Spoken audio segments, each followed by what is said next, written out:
off right here at the door.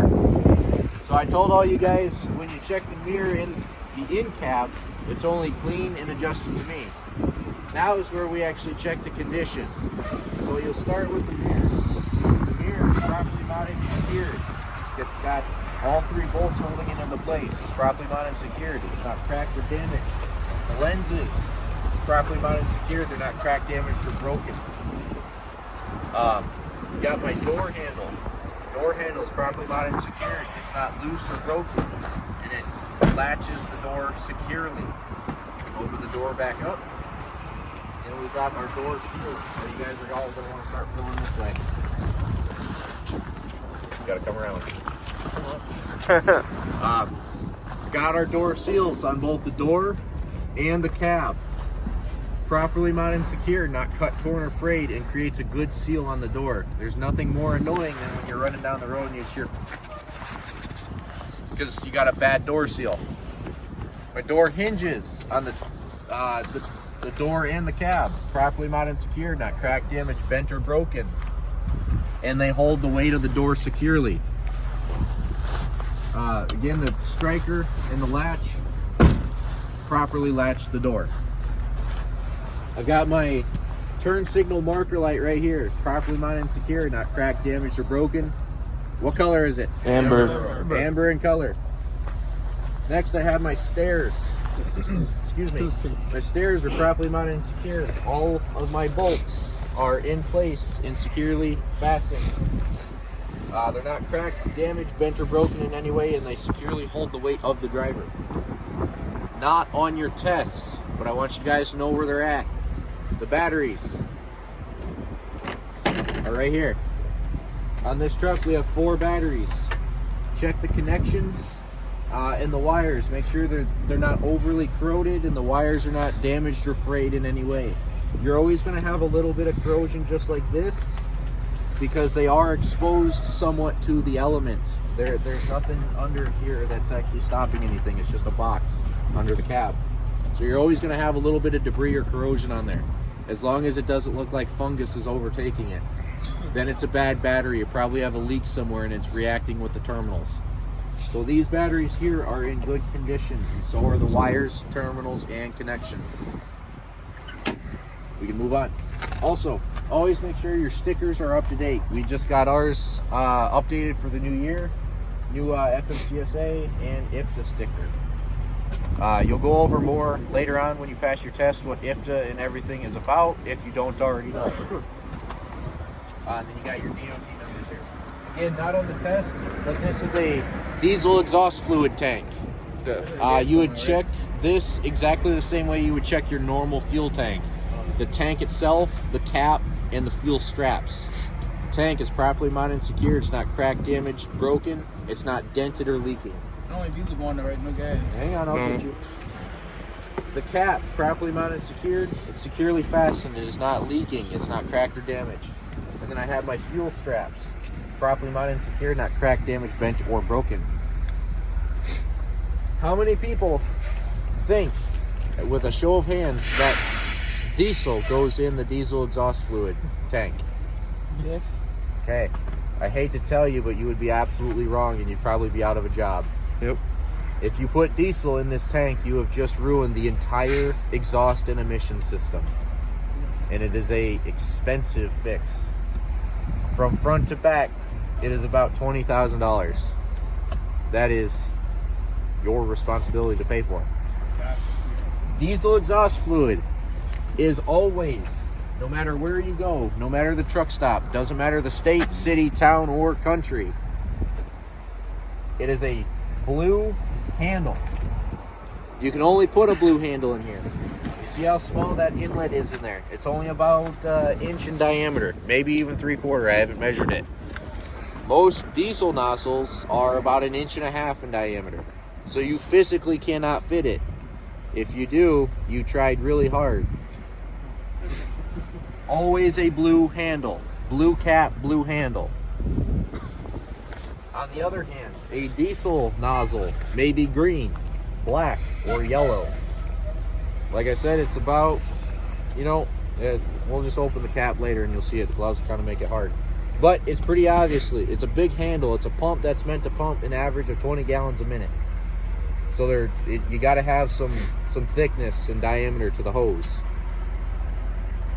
Vice versa, if you put diesel exhaust fluid in the diesel tank, you have ruined the entire fuel system and potentially the engine if you let it get that far. Again, probably out of a job, and it's a expense that you're probably going to have to take on. Now, I don't know about you guys, but I don't have enough money in the bank to pay for an engine. Nope. That might run you 50 plus. Engines are not cheap. They're the heart of this whole thing. Without the engine, it's just a kit car. Yeah. Not on the test, but you're skirting. If you're running by it, check to make sure it's properly mounted and secured. You don't want this shit falling off down the road. You'll get somebody in an accident if you do. They're huge. This is all one piece here. I'm gonna get up on the catwalk just so you guys keep seeing.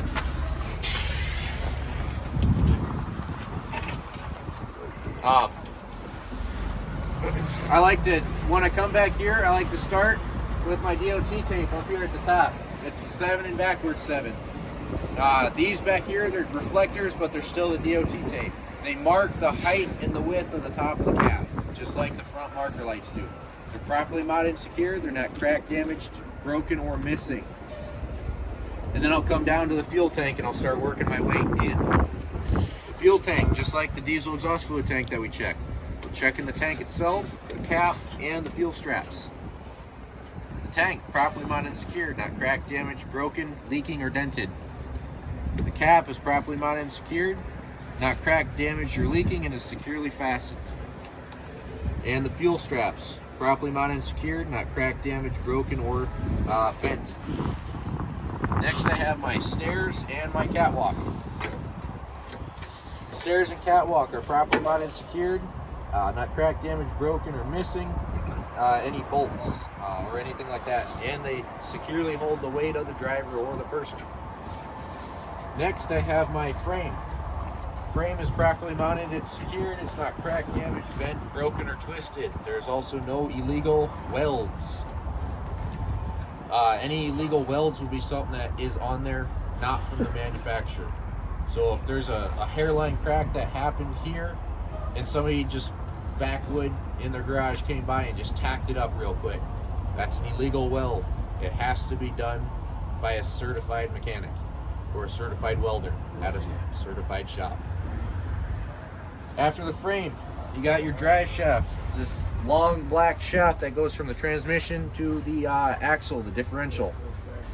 Properly mounted and secured, not cracked, damaged, bent, broken, or missing.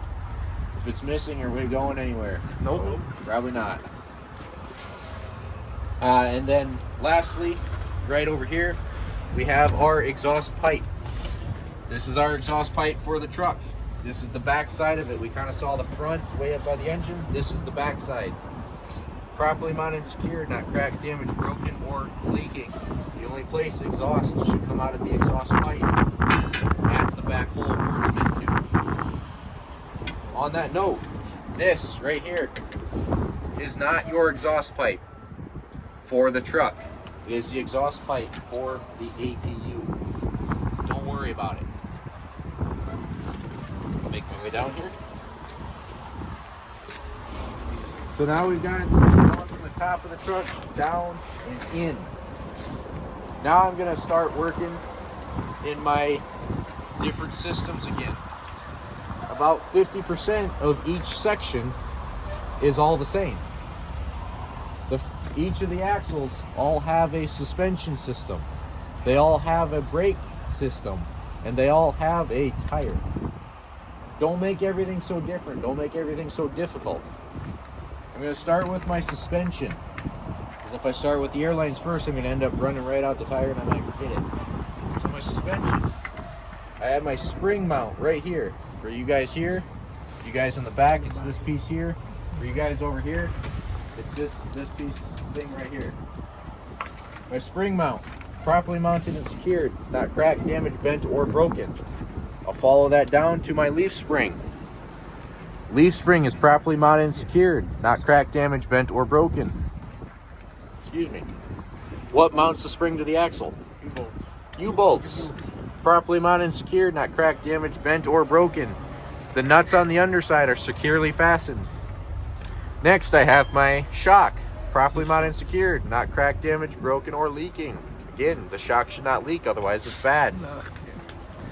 You notice back here we have something a little bit different. We have an airbag. The airbag is properly mounted and secured. It's not cracked, damaged, broken, or leaking. And then we have our airbag mount on the bottom and on the top. Properly mounted and secured, not cracked, damaged, broken, or missing. And then lastly, for our suspension, we have our torque rod. It's the rod that's just above the differential. The torque rod allows the frame to have some flex. These are solid axles, solid suspensions. If there's no flex, you're going to have tires coming up off the ground all the time when you make turns and go up little inclines and stuff like that. The torque rod is what takes all that flex. Properly mounted and secured, not cracked, damaged, broken, or missing. It shouldn't be bent either. For you guys, it's just going from the top of the differential to the frame. Next, I'm going to hit my brake system. So I just hit suspension from front to back. Again, that's how many pieces we got. Spring mount, spring, U-bolt, shock, airbag, airbag mount, and torque rod. That's 7 pieces we hit real easy because all we did was follow it from front to back. How many points do you think that is on your test? 7. Probably close to 7. Yeah. Next, our braking system. Got our airlines. Properly mounted and secured, not cracked, damaged, broken, or leaking. They're not chafing anywhere. Follow that into the brake chamber right here. For you guys over here, it's right there. And then for you guys back there, it's right there inside the spring. These ones are a little bit bigger. You see how they run perpendicular or parallel with the frame. These are what kind of brakes? Drum brakes. So you guys see how that chamber runs in line, parallel with the frame. On the trailer, we have disc. You'll see them underneath. They're kind of this same size, but they're going to look like this. So it's just an easy way to tell what kind of brakes you're looking at so you can inspect them more properly. So I have my brake chamber. These brake chambers back here are actually a dual chambered system. It's the brake chamber and the slack adjuster in one. Properly mounted and secured, not cracked, damaged, broken, or leaking. The slack adjuster is also an auto ratcheting slack adjuster. Anybody know how you would adjust it? With a 9/16 wrench.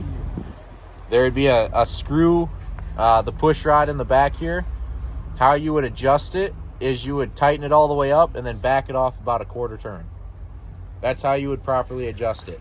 These, like I said, are auto ratcheting. Every time you put it in reverse, if there's slack to be taken out, it will do it when you start backing up.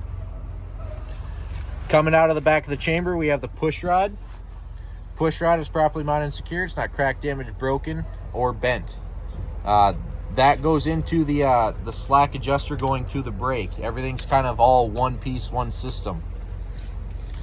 Slack adjuster is properly mounted and secured, not cracked, damaged, broken, or missing. Running into the slack adjuster, running the slack adjuster down, we have our drum system. We have our shoes and our drum lining. Just like the discs, we want to check to make sure that they're properly mounted and secured. They're not cracked, damaged, or broken in any way, and they're clean and free of debris. If there's something in the way, you're not going to get any braking. So that's brakes from front to back. So if we got 7 pieces on the suspension, that's 7 points, right? Yeah. Now we got the airlines, the brake chamber, push rod, slack adjuster, and then the drum brake itself. That's 5 or 6 pieces right there. Now we're up to 13 points on our test, right? Just from 2 different systems because we followed them from front to back. Really easy to remember when you just follow something all the way through. Just like the front, we're going to check our tire. Sidewalls and the top and the tread all the way around. A, B, and C. There's no abrasions, bulges, or cuts. The tread is evenly worn all the way across, all the way around. There's no missing tread. The tread is also more than how much? 230 seconds. 230 seconds. Checked with a tire depth gauge. You have to mention it's checked with the gauge. Tires are also properly inflated to the manufacturer's specification or company recommendation. How much is that? 100 PSI. 100 psi. Checked with an air pressure gauge. Just like the front, we want to check the rim as well. These have these wind guards on them, the wind louvers.